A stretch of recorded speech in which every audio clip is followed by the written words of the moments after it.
As long as both teams don't close their eyes going into Game 3, we're going to have an absolute banger.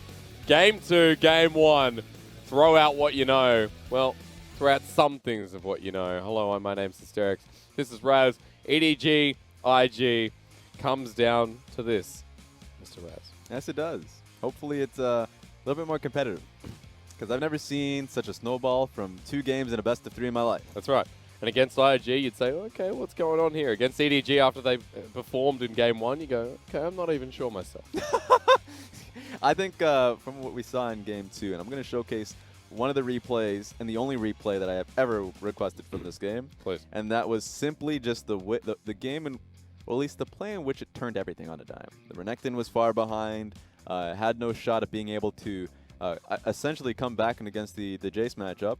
And when it comes, it's how I'll just kind of start talking about it, because essentially what ended up happening was the play from Elise to be able to get the catch on towards the Sejuani was great. Like, that's a good idea. If they can get a good chunk and peace out, then perfect. Remember, Sejuani has so much bonus magic resistant armor that she's able to eat a lot of the initial damage you end up giving her. So like, they have to be able to expect that, understand it, take the chunk and move along. And I think that they committed too much to the play. And I ended up falling. If they're going to commit everything to the play, at least levy the teleport to it. But that wasn't the case. And so, unfortunately, not able to do it. It was like you said before, it was like dominoes. They went in one by one, just kept piling in. Eventually, EDG lost almost the maximum, as we will bring up our MVP first, because it was Ning in that game. IG just had their way, especially the Warmog Sejuani before 20 minutes. We get damage taken, 20%. I thought it'd be more. Doesn't matter. Whenever it comes to percentage and you have about 1 million tanks on your team, it doesn't matter who takes the damage. Very true. Remember, damage taken and damage done in terms of just percentage. You have like multiple. That's actually a great conversation, because Invictus Gaming, a lot of people would expect Rookie or JakeyLove to have like 1 million amount of damage percentage. Yeah. But then you forget that you have like a triple damage composition like every game. So yeah, you just have a lot of tanks in here, and Ning did his job. And to be fair, 16% of Sejuani, not half bad in that game, as we get to have a look at what happened. I already basically ran through what it was. You even had, of course, Baolan flash into the play just to make it faster. Even the aftershock from Ning bouncing in. So when you realize how much of a mistake this actually was, okay, back away. Even the teleport, you can't stop. Okay, Jinoo, you've sacrificed yourself to the guy. What are you doing, iBoy? Right? What are you doing, iBoy? What are you doing, Scout? Why are you coming back into this one? I don't care if you're able to get another kill. You have completely wiped yourself off the map. And that's something I can't take. Only person who didn't die was Meiko. I think because he died so early, actually. I take it back. So it was delayed ace because death timers just didn't count at that point. It's an ace at the end of the day. And you don't want to see it that early on and against that type of composition. Yeah. So going into Game 3, what do you expect? Nothing like that. Okay, yeah, fair. What answer did you expect me to say? I don't know. I think the Sejuani type of compositions that we saw banned out in Game 1 allowed to be given in Game 2, ban it again. I think Sejuani plus Renekton, Irelia, Yasuo, Camille, doesn't matter what you end up playing from either of those bruisers. Nullified. What matters is the Sejuani that amplifies those. Yep. So ban the Sejuani. I think it's a very safe call here from EDG. Okay, well, I'm looking forward to seeing something explosive, though, in Game 3. Maybe for both teams. Like, I'm not expecting Game 1, Game 2. Olaf, Elise, of course, rattling off the champion pool of Jiejie. Suits his style. Expecting to see something similar coming into Game 3. And still that tempo to be built by EDG. Yeah, and I think a lot of that comes down to a lot of what the bottom lane's picking up. I think we're seeing so much Xayah recon, and a lot of the recon is being denied from this point forward. The Nautilus is such an X factor to me. The Nautilus being picked up a lot to deal with the lane phase matchups when he's able to rotate, roam to his team. You saw what happened in that replay. A lot can be done to be able to continue to give his team leads. When you are snowballing, he is just sitting sky high. Something we didn't get to showcase there, but happened was when they were playing around Baron buff with their abnormal advantage, you can do whatever you want. Nautilus and Sejuani sitting on top of each other. Jiejie didn't move. They could not leave. You were not allowed to. Yeah. And so, while I already had my spiel on Sejuani, I think Nautilus is also just a standalone powerhouse. Yeah, absolutely. It could be flexed in the mid lane as well. as we've seen in multiple teams. Oh, actually, we've seen in IG. Rookie did that before, unfortunately. It wasn't a good performance. No, it wasn't a good performance. That's why I don't want to see I mean, but that's been IG's game so far. And to be fair, this is the second time in this split after now their 4th series that they've taken themselves to a Game 3. Yeah, at least this one is like, when we talk about being taken into Game 3, it went up against Dominus to be able to take First that series victory. of the That didn't feel too good split. for anybody. Yep. Of course, Dominus right now is 0-4, I believe. Yep. Now going up against EDG. If they're able to take this victory versus EDG, not only is that them being able to steal a win and look good, going into their prospects of like talking about placements and playoffs, all that stuff. You may be early on in the split, but when you're going up against EDG and you have that one best of 3, that is still a hell of a boost for yourself. That one best of 3 is how BLG didn't make it into playoffs. Exactly. And then moving on further than that, then it also gives yourself a moral boost saying that even without Rookie, we could still find ourselves wins in success based off of Balan coming back into the team. Yeah, absolutely. For Invictus Gaming, I want to hold that discussion because going into Game 3, I want to change our mentality to what IG can continue to excel at maybe in the game. From Game 1. Yeah, Game 1 is a good way to kind of pick up. From Game 1, I want to look at how... Oh, okay, see you later. See him. Just left. Forgot his coffee. I think, was that Forge? I don't know. We saw his butt. Nah. We didn't see his face. It was JakeyLove. Just disappeared. If it was a big butt, then you could say Forge. Okay. Can you? Yes. Okay. All right. Not a lot of big stature players on the team. Oh, right. That's the whole point. I just thought you had a look. I don't know. I don't know. My God. I don't know what you're doing. Where are you going with this? Well, wherever you took me. IG re-entering the stage. The only way I can get off this. But Forge on your screen there. On another note, excelled very well under the pressure. A second time in this series we've seen Renekton absolutely pop in the middle of the team. And Forge carried that lead well. So, honorable young man. And he joined in the fight as fast as possible. Remember when we talked about that one trait that Forge had, is willingness to take fights. The aggressive behavior that he had in the LDL and that we've seen and kind of heard from in solo queue is something that we finally got to see here. Now, it looked like he was in prison in terms of like how that lane was treating him. But he was able to come out, especially after that play that we showcased. So, I mean, great job for him to be able to pick up the ball and start rolling. He's going up against Scout, top 3 mid laners right now in the league. We can have that discussion, but Scout is fantastic. And we're going to have to see how he's able to nail this series going into Game 3. It was interesting seeing the Jace Renekton matchup in the mid lane. Not one that we see too often, considering that the Renekton has been that niche swap around pick from top to mid. Like I said in that game, he's the 5th person to take Renekton mid. And only in the LPL you're going to be seeing the Renekton have so much movement. Yeah. You may see LCK or anything where like a Renekton is a possibility of a counter pick. Not going to see it being used as a mid lane option so frequently. So, I mean, what can you do? Dominus just gives it such a stat boost. You get into skirmishes early on, and what can you actually do when the Sejuani passive is stacking? And so I like the fact that they were able to nail it down to that one focused playstyle. And as you said with the Sejuani, I mean, that permafrost comes so quickly with the slice and dice or Cull of the Meek, whatever it's called, the 2-hit proc. So very good synergy in the 2v2. We saw that there with Ning by the end of the game. And as we get back to EDG and just get on this 2v2 ourselves, Jiejie in that game, before he got denied, before they went for the play, was in control, had the tempo himself, and was playing around Scout in the mid lane. That's why I'm not too concerned if I'm EDG. You have that one error that you can kind of improve off of. And from that point forward, it felt like you were in control in the early portions of the game. So as we move into this next one, for both teams, there has to be some injection of confidence in one stage of the game. You'd have to think that EDG and IG, as it comes down to this, we see the best out of both of them now. We're getting very late into Champions League, so IG, EDG, Game 3, it begins. Taking note of the Sejuani ban, which EDG we're not going to let fly. But still wanting to go towards the Irelia says a lot here that TheShy is, remember, I mean, he is the Irelia player. Now, I say that, but the Invictus Gaming skin has gone towards Duke. It's a Duke skin. Haven't seen that man since week 6 of Spring Split. Been a while. Yeah. They have promised on social media that they're going to give him some time to play during the regular season. We don't know when that's going to be. They're just going to drop it on us. It's going to be good, remember, if we're talking about their run going into playoffs or Gauntlet or Worlds, a lot of that you need to make your 6-man roster viable. You can't have somebody who hasn't played a single game in your split. So I think it's going to be a good call, but let's talk about the pick and ban in front of us. We have to, because IG just locked in Sona Tarek. All right, Raz, rarity to see this one in the LPL. Yeah, and they know what they're going up against. That's a Sivir. Consistent push coming up ahead against you. Now, Invictus Gaming was a team that nailed that down at MSI.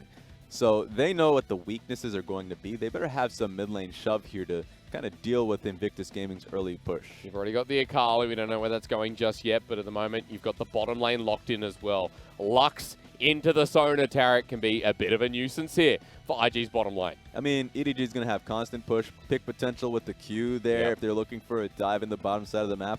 Jiejie is still holding on to his jungle pick going into second phase. You'd expect that to have some beef behind it so they can start opening up the game and not allow IG to pick up their teamfight comp. Surprised to see the Xinjiao taken away there by EDG, a pick that we haven't seen too much here in the LPL. Jarvan, a mainstay, though, that IG do not want to let through.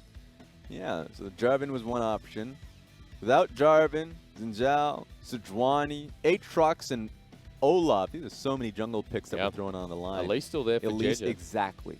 So Elise and Lee Sin are two picks that I think are going to be either taken away or easily picked up. Jiejie is a fantastic Lee Sin player. Same goes to Ning. They have that as their the pick that they're holding on to. And they've stopped banning away junglers. It's onto the Meiko from TheShy as well. Still don't know where the Aurelia is going to be.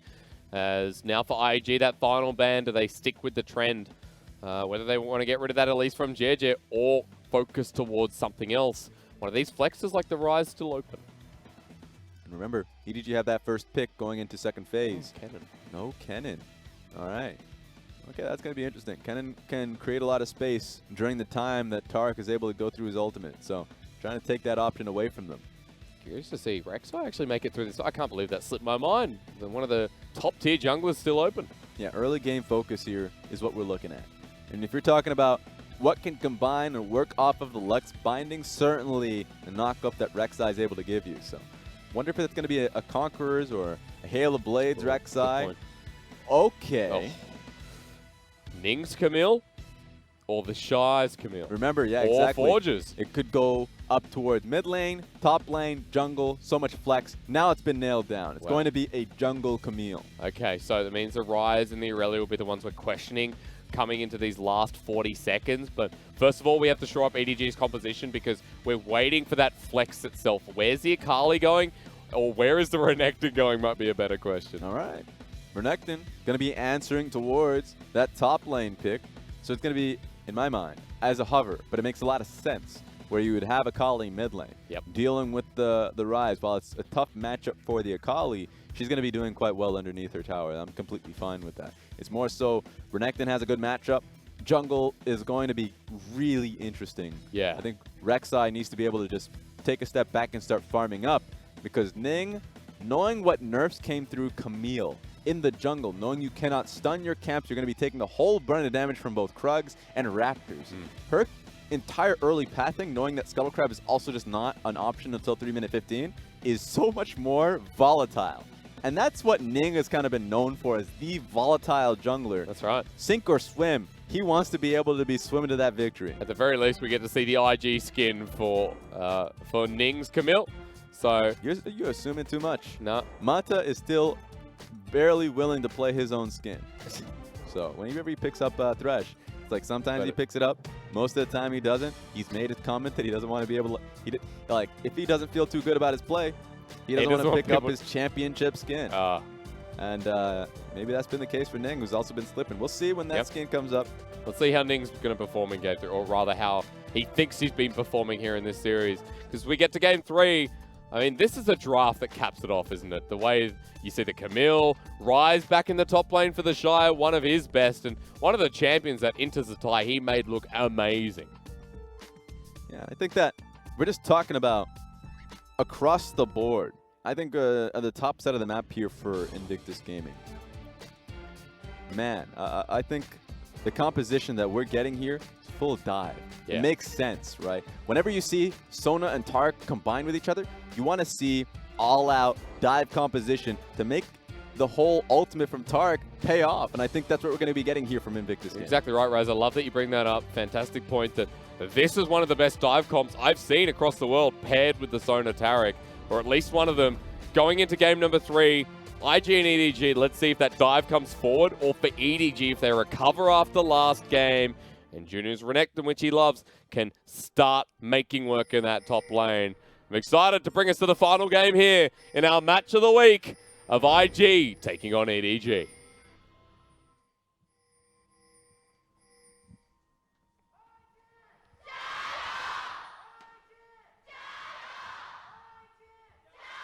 They're going for it. That's a quick binder coming out as well. The crowd's going to have to pause because Forge takes every bit of damage.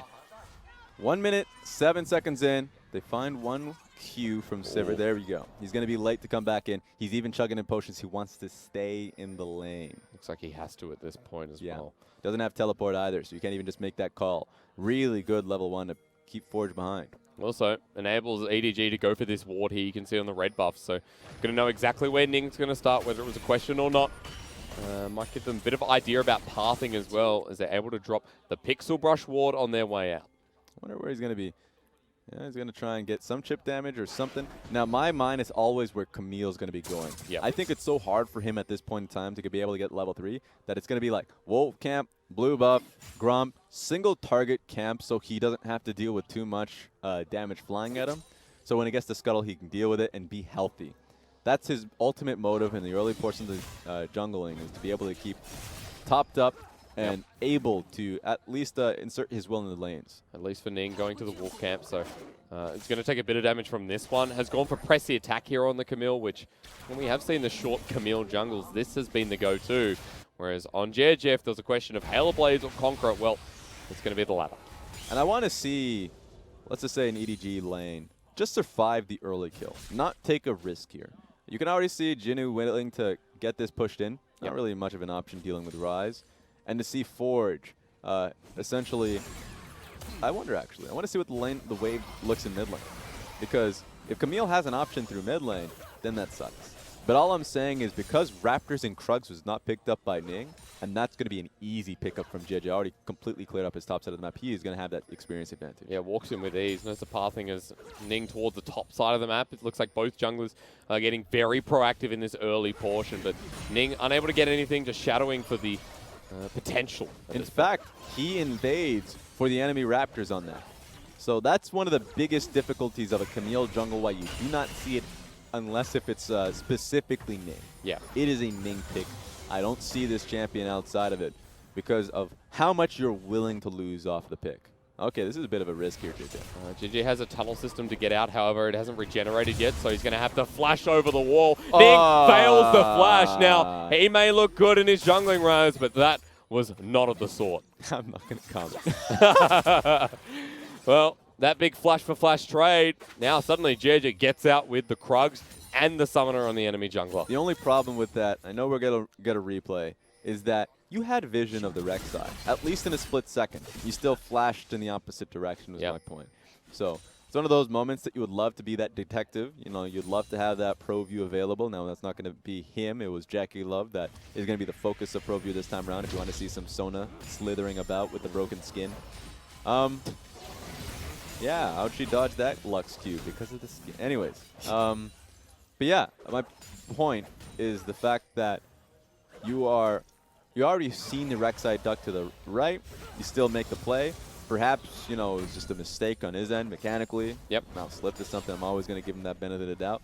But at the end of the day, Jiejie made the wrong call in my eyes, taking Krugs, but still didn't get punished for it. So he got a lot of experience at the end of the day. At least now Ning's trying to make up for that, moving to the mid lane as Scout's going to be jumped on by Forge.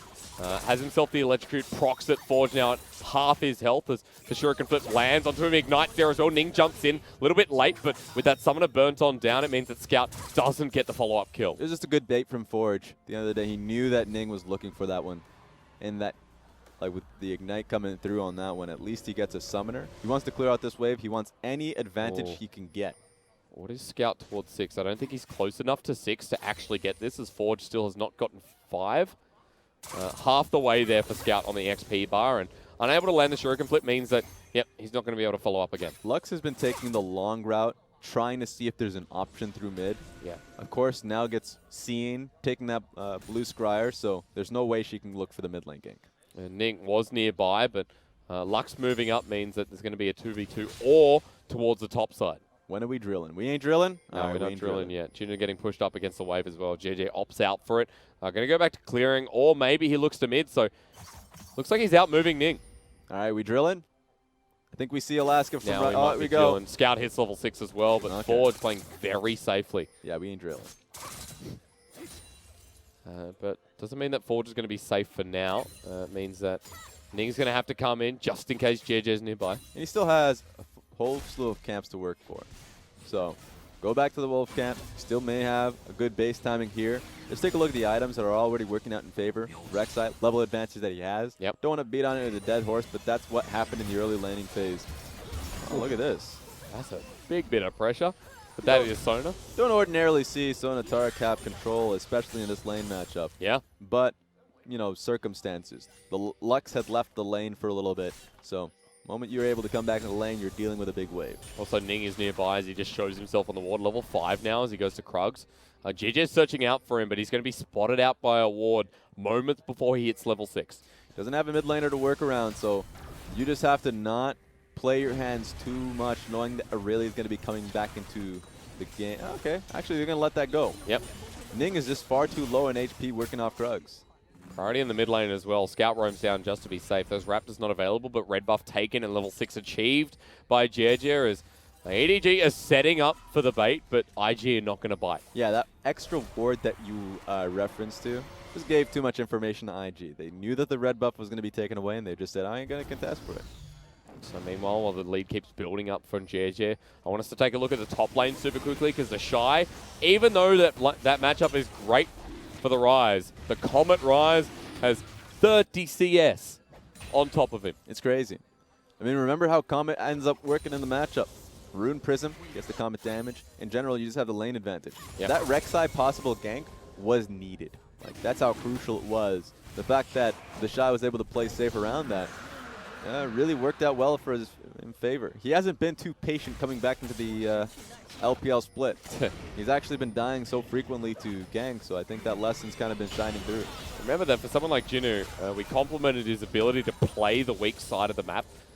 Here, this is really going to test him this game. We're already 8 minutes in. A CS lead like that can make him look even weaker and delays the first item. That ward, same position there, catching out EDG again. Yeah, it's been paying dividends. But Sona Tarek in a bit of trouble there. JakeyLove and Baolan. JakeyLove the only one to hit level 6. Baolan, if his AD carry, as it were, gets engaged on, he is At least not going to have both the of ult. them have some great healing. Sure. On top of that, Biscuit's being chugged down by JakeyLove. That's the problem with this lane. It's going to be great that Jiejie is answering to this so quickly.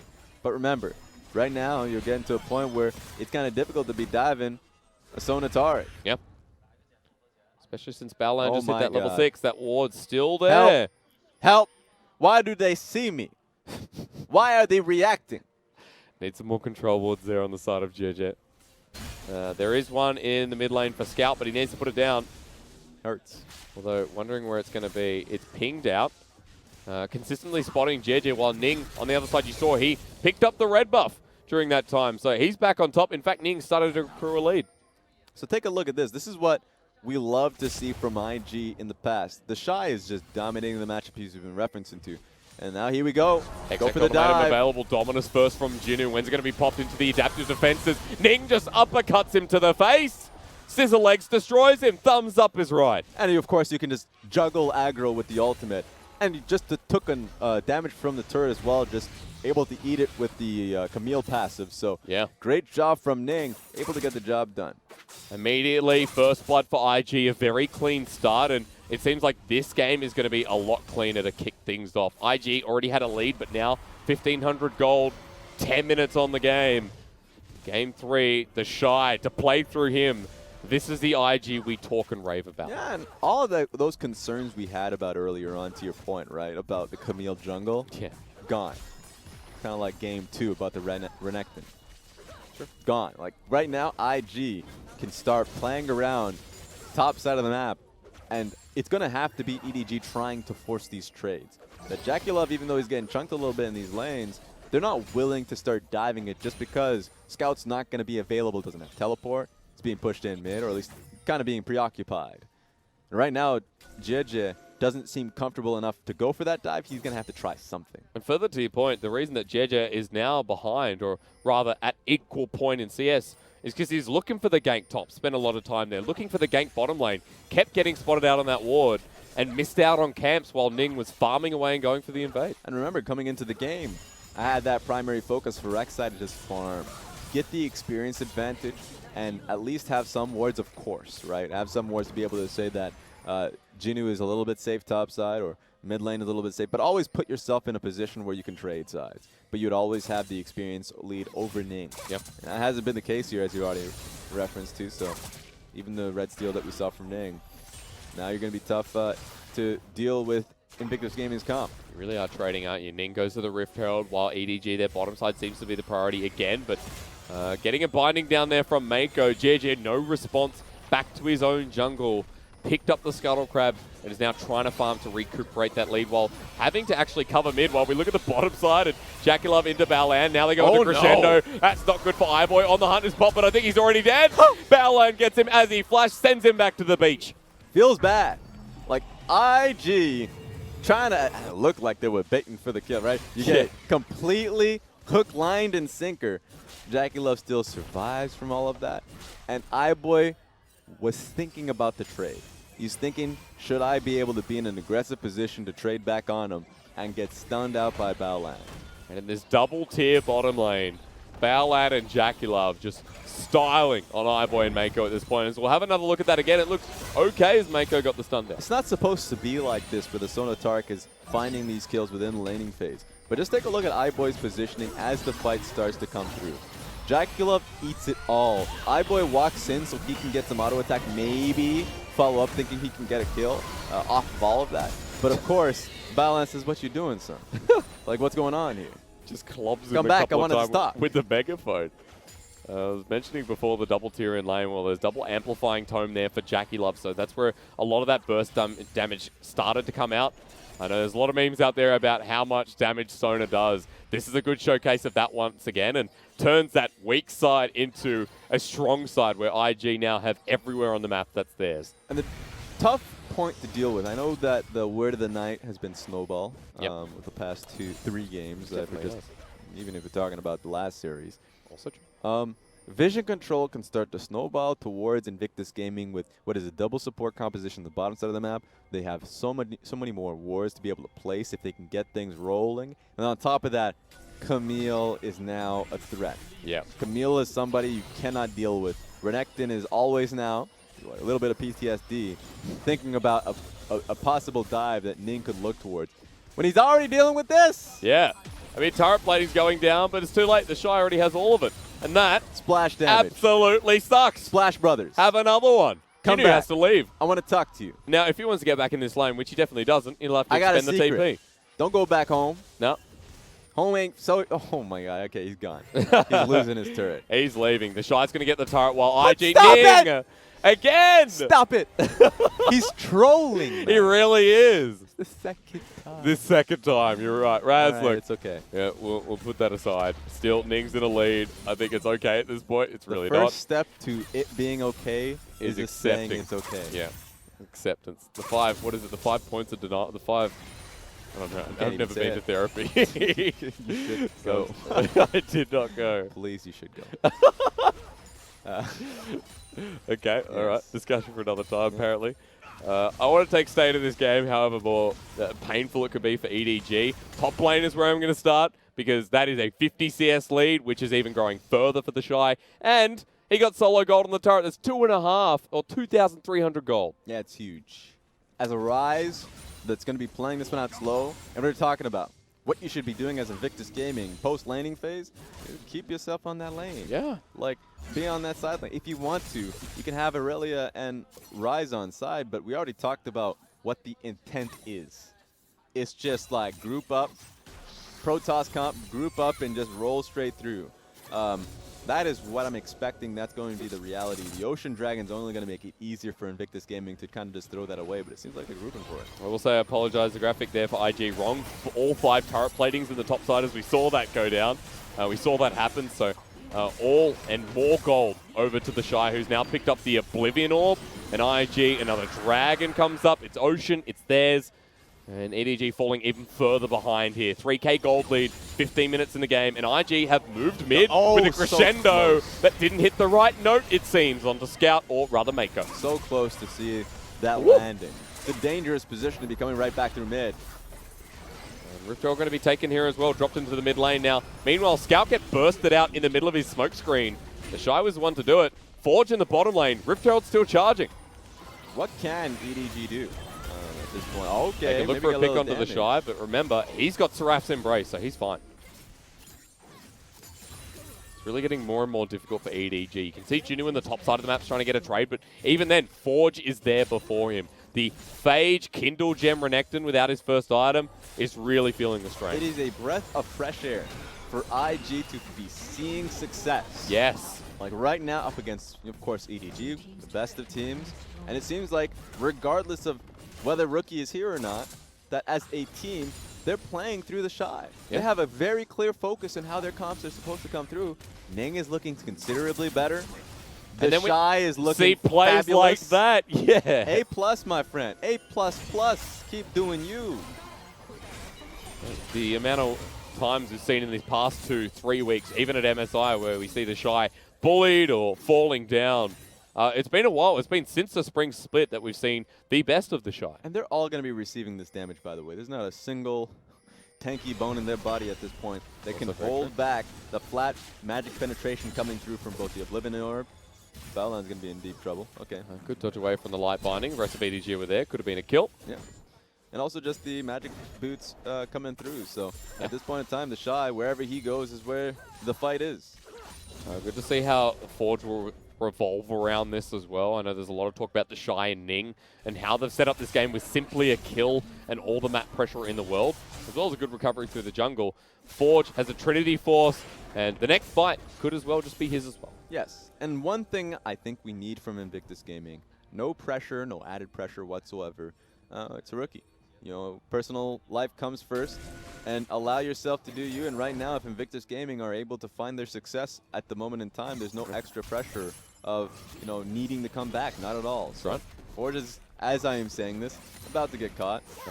Here we go. Double control ward is going to find him, I guess, but Forge just gets executed. EDG with a good pick off here as TP comes in. The first one is from TheShy, who flashes out into the Realm Walk. Now trying to take Jiejie down with him, but Jinoo's in as well. EDG get given two, and immediately after IG's praises, now we give it back to EDG. Yeah, bad timing.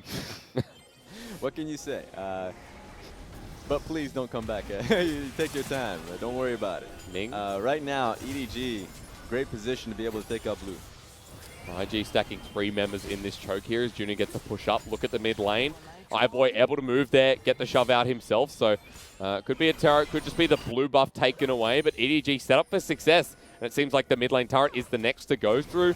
No one here from IG. This will be uncontested. Yeah, they understand. Just take a look at this. Okay, no Q coming through from Meiko because they're coming through in a flank, actually. Oh, good light binding again. Uncontested eye light as the Cosmic Radiance coming down. Jinoo can't kill Ning before that time. JakeyLove is in there, has already used the crescendo, but Ning getting bursted down, has to flash. Double flash, actually, as Baoland joins in the summoner party. Vanguard's Edge from Forge wants to jump onto iBoy. Does he get himself the flawless duet? Well, Jinoo just slices and dices through, and they get the turret. That was just great positioning from Jinoo. Masterful even. Now they're going to all find their backs here unless Baoland tries to start being a nuisance. What is he looking for? Meiko's going to find him. The rest of EDG are backing though, apart from Jiejie and iBoy. Making sure it's pretty safe as JakeyLove goes hunting as well. But you're right, Raz, positioning. Jinoo has that one item too. Because it was Invictus Gaming trying to look for a fight. EDG had a great siege going here. Now this is the very beginning. Forge getting caught out. You see even the teleport see here, I think. Yeah, teleport, seeing if he can hold on to his team. Yep. But not going to happen. TheShy going to get caught at the same time. Speaking of getting caught out. Live. Wow. Scout just got JakeyLove. I would like to see a replay of that replay. We need to not do this. I've been through these loops too many times. I know, but it's not our decision anyway. So please, someone here hear we go. No more replays. 2-0-1 on Scout's mid, and he used the perfect execution of that, but well worth it. EDG have poured their way back in this game of picks and good positioning. Yeah, Scout, hero, honestly. Not only Scout, but of course the last point that I was going to make was Jinoo. Finding the flank on top of the flank there. It was kind of crazy to be able to see Invictus Gaming trying to stop EDG's siege on turret, and then Jinoo saying, "Oh, you were in the exact position that I wanted you to be." Are we putting it? Yeah, okay, you know. We're putting it's the same problem. Yeah, it's cool.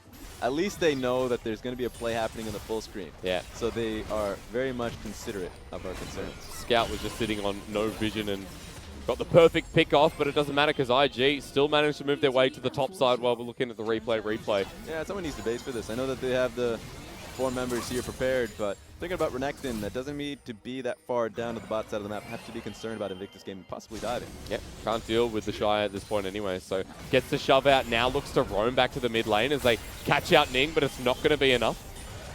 The concern here is you have the double tier from both JakeyLove and Balan that can start spamming heals, so any poke that comes through, you have to fight them. Scout comes in pretty fast though. That's going to be an engage started off by EDG, but IG managed to disengage themselves. Forge burning the flash. Yeah, at least they got the flash off him, so that's a win.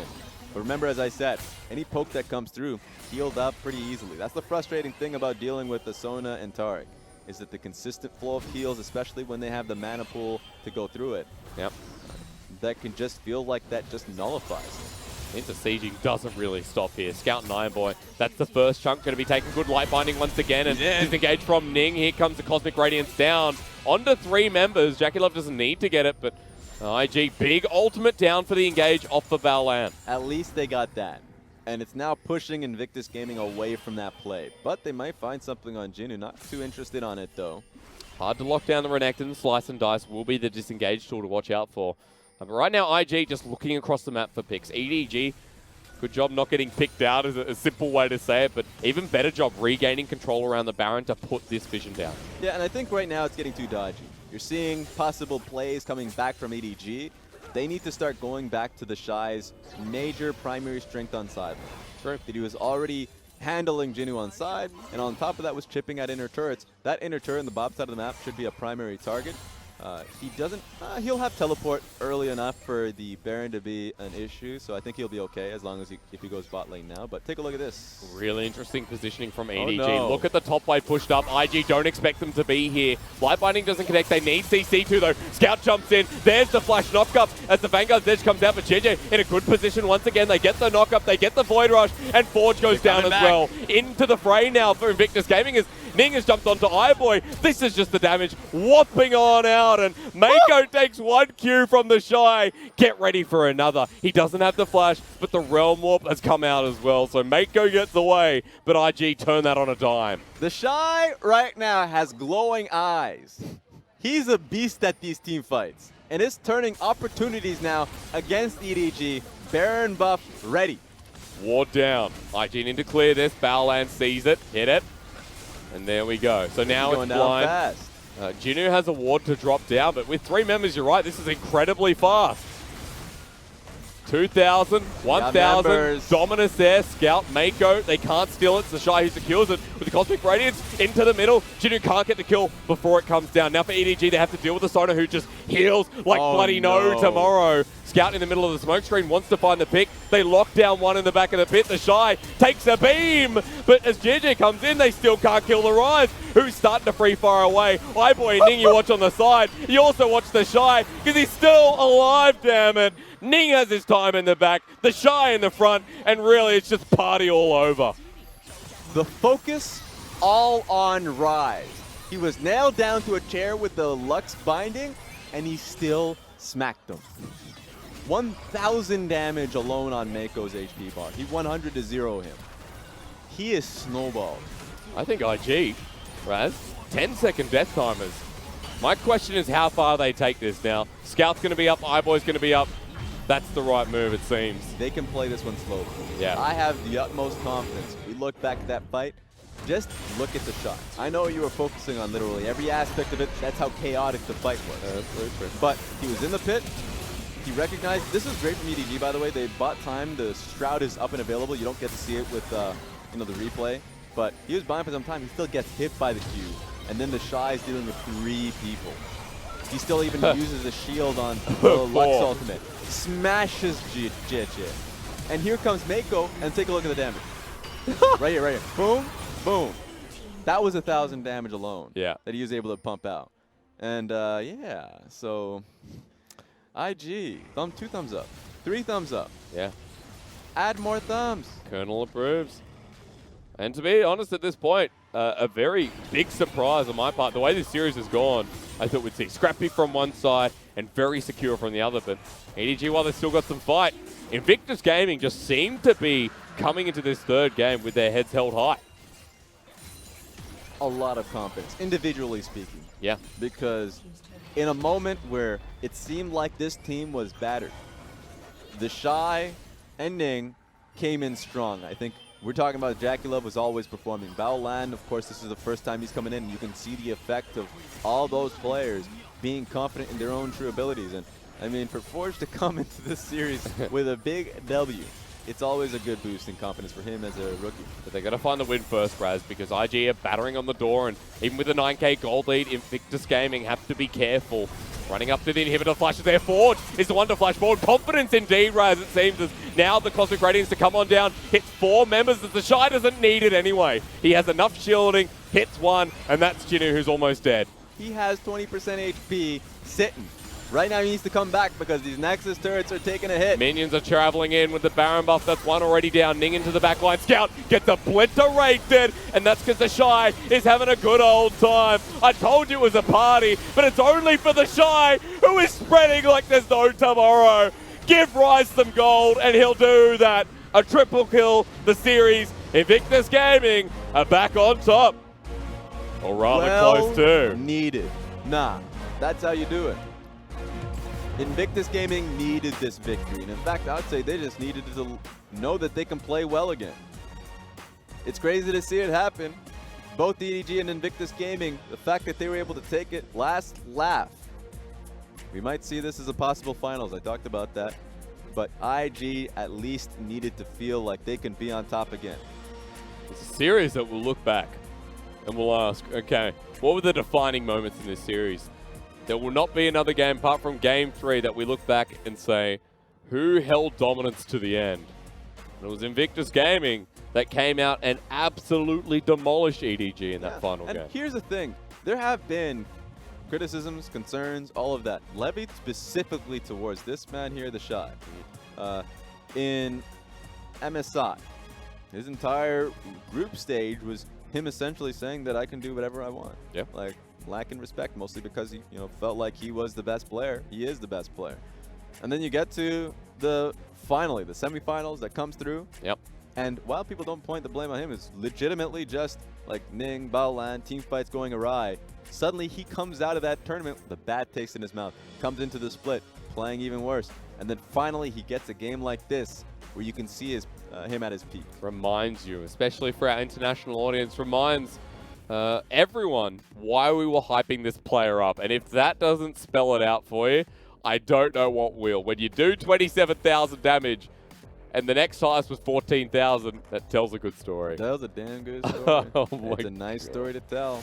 Yep. I want to see how much damage percentage that one was. But that was the composition's purpose, right? Yep. That's why he's going to have a high damage percentage. Because if you look towards Aurelia, the Camille, they're the types that just try and go in, get that execute. It's going to be Rise that's just machine gunning these fights alongside Sona. And so the fact that we were able to see not only just him do well on his own in the laning phase, but then just be a nuisance in team fights, great focus for him. Great job for TheShy. We could sing his praises for however long it takes to the end of the show, perhaps. There's something I want to talk about, which is the Sona Taric bottom lane. Yeah. Remember when we got into finals of spring and we said, these are the two teams, JD and Invictus Gaming. We don't expect to see them play the Sona Taric. Many patches have gone on, many months have gone on. We finally see the Sona Taric bottom lane. In the spring split, we have not seen a Sona Taric bottom Also lane true. at all. And the fact that Invictus Gaming goes to the international events, they have experience with it, actual positive experience for them because they were able the ones to nail it down for the Draven option. But then they saw the value of it as well. Come back with it, were able to play it. So I think that it's fun to be able to see that they're willing to go in towards that kind of composition. And now since then, of course, we have seen Sona Taric in the summer split. Teams have actually gone towards it, even going towards the Sona Tom Kench as well. So it's not as if they can't play it, teams can't play it. It's more so in the spring split alone, teams were seeing the value in it. So away from the science of the game and more so of that, and more towards the emotion and the idea of Invictus Gaming being able to pick up this win, when a lot of people, including myself, were starting to have doubts. Yeah. Because a lot has happened here. No rookie keep saying that point, but that's a crazy idea. And on top of that, players individually not playing well. And I personally didn't see Baolan coming in until, of course, we finally get that notice, right? That's right. So it seems like we're finally getting the players and pieces, everything, confidence coming through from IG. On that note, it was mixed emotions because last night, at midnight, as we received the rosters and who's playing, seeing Baolan and going, oh, that's interesting at the time, and then, losing rookie. On the note of Forge, not bad for his first performance. Remember, this player started in February of this year as his competitive experience. Not League of Legends itself, but getting on the stage and playing with a team competitively in China. I'm pretty happy with Forge when it comes to how he's able to perform in the LDL. I think my only concern is like if he's able to take that confidence and able to apply that not only in a Premier League, but up against EDG and being able to do that. A lot of the times, players overthink things, right? We see people come onto that kind of a stage and falter. In fact, I remember Holder is a great example of a player, got put on the major stage, and even though during the regular season he did just fine, but those were kind of garbage time games, games that didn't matter, and so they were fielding him just in case, right? Comes into the gauntlet run, and then everybody, the international audience, they see him and like, my God, right? Who is this player? Yeah. Why are you hyping him? But back to the point of Forge, he comes in and he starts strong. Namesake, he's starting to forge his name. Yeah. And I think like right here for a lot of people watching it, I hope we get to see a lot more of him. And also on top of that, when you have someone like Ning, who at the start of this series seemed, game 1 especially, going, oh, it's what is Ning doing? Game 2 and game 3, Ning seemed a bit more structured. He seemed strong. That's just going to come out and flatly say it. Okay. The only times in which you feel a little uncomfortable in being able to make that point are the small moments, like the flashes that you see from the Camille. That's right. Or him even getting caught out technically that caused this strong point of the game for Invictus Gaming. He's making the right calls a lot of the times. Execution is whatever, right? But these are the reasons why Invictus Gaming are finding picks. The top lane gank that comes through, the dive that is on his Camille, that gets the kill on the Renekton, does start to snowball this game along. I mean, at least make it a faster one in the top side of the map. So these are points that we need to continue to look and analyze because Ning is aggressive. That's something we have to accept. And Ning makes mistakes, but he certainly is always on the ball of what's the right side of the map to play to, and you have to be able to respect. And if Ning's playing better, the core identity of IG feels like it's just heightened naturally. JakeyLove Baolan was still, or rather JakeyLove is still playing his core game very well. Top side of the map, TheShy was heightened as well, who, by the way, is our MVP for that third game. Damage percentage, 52. Wow. We've actually had so many games where it's like 48, 49%, this split. It's the first one that has just punched through the 50% mark. This is the second or third highest, if I'm not mistaken, damage percentage of 2019. There we go. At least for a top laner, I would say it's the first. It's huge. So take a look at this. This is the replay that I was talking about. In that pit, you're the gladiator in the pit. Renekton, or at least Rek'Sai comes in, you blast him right off the get-go. And again. Meiko wants to take that fight. All right, I'm going Ready? to take it too. Boom! Boom! 514 magic damage crit. Empowered. Good That's stuff. what I love about Rise. And like I was talking to Identity before, TheShy, big part of that as well. So it's good to see a good game out of TheShy after what feels like it's been a very long time. And it gives great direction towards Ning as well. Remember, what gets the early game ball rolling for IG, the identity that we've always kind of given them, the lane kingdom point, is you have to at least have a lane that's doing well. I mean, that's my concern with Forge, is that if he's going to have like even matchups, bad matchups, anything, then that doesn't give Ning a lot of options to work with. Now, if he's going towards the top side, remember, he's highest jungle proximity towards top lane amongst the LPL, actually amongst the world, and to be fair, is that he goes towards the top side of the map and he helps out TheShy. Didn't have to do too much with the snowball rolling this time around, but it now gives them a focus. One single kill to end that game 3, it felt like, but an IG 2-1 victory all the same against EDG. Our match of the week done and dusted, but definitely not our week as we take a look at standings and look at where IG have heightened to. Middle of the pack, still there under the threshold of BLG and Remember, LGG. 15 wins is the number, the end you have to go through. So that's just a ton of wins or a ton of series that you still have. You have time. That's the most important thing. But for me, take a look at what happened at the beginning of the day. 4 wins for RNG. Big stuff, RNG. For them, they're coming in strong. Remember, their teams that they've taken down now Rogue Warriors, LGD, Team WE, and now Vici Gaming. Those are teams you expect them to take down. The next opponent for them next week, Stay 6, FPX. That's my big question. That's what's going to state if RNG are up to the task, if they're still that playoff team. We expect them to be, of course we do, but a longer discussion to be had. And speaking of FPX, Raz, this is tomorrow, our last day of the week, the Sunday, starting with FPX and WE. Yeah, I just want to see how Team WE can fare versus FPX, because FPX have just been obliterating people in the early portions of the game. I like the Suning and JDG matchup as well. Both teams trying to, or rather JDG, trying to recover. Suning having a much better start. Look, whenever those organizations clash, it is just always beautiful to see. World. Yes. Yeah. So for both of them, they've actually been the reason why one team hasn't been making the playoffs or something. True. So past the idea, past the concept of just the e-commerce war, both organizations have real beef. Yeah. Every split, you either have JDG knocking out Suning in playoffs, or much like last time around when Suning were really the reason they owned demise. JDG were playing gatekeepers, so I think that's going to be a real fun series to watch. That's exciting. That's tomorrow. That's our Sunday, our second day of the English broadcast, but the day at the end of the week. I hope I haven't confused you too much, but that is the end of the show. A big thank you to Raz. Thank you to myself, apparently. Thank you to our production team. I still want to say thank you to myself. I apologize. Thank you for sticking with us. We'll see you tomorrow for more English LPLs. Bye for now, but not forever.